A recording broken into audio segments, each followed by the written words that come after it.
ایک مرتبہ خلیفہ ہارون الرشید حج کو جاتے ہوئے کوفہ میں چند روز ٹھہرے۔ پھر جب وہاں سے جانے لگے تو اس کی شاہانہ سواری نہایت شان و شوکت سے حضرت بہلول مجذوب کے پاس سے گزری۔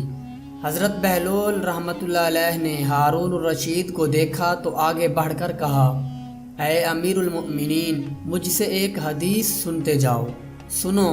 حضرت عبداللہ عامری رضی اللہ تعالی عنہ فرماتے ہیں کہ ایک سال حضور صلی اللہ علیہ وسلم حج کو تشریف لے گئے تو مینا میں آپ کی سواری اس صورت میں گزری کہ آپ ایک اونٹ پر سوار تھے اور آپ کے نیچے ایک سادہ سا کجاوا تھا، اور حضور صلی اللہ علیہ وسلم کی یہ سواری بغیر کسی دنیاوی دبدبہ کے گزری۔ پس اے ہارون الرشید، تم بھی بغیر کسی تکبر و دبدبہ کے انتہائی تواضع سے گزرو۔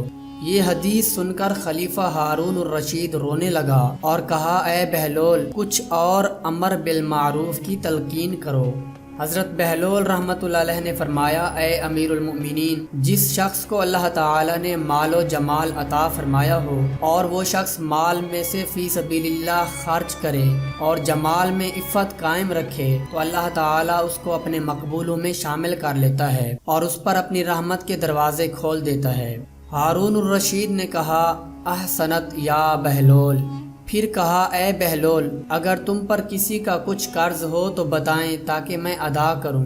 حضرت بہلول رحمۃ اللہ علیہ نے کہا کہ آپ کے نفس پر جو خدا کا قرض ہے اس کی ادائیگی کی فکر کرو، میرے قرض کا فکر نہ کرو۔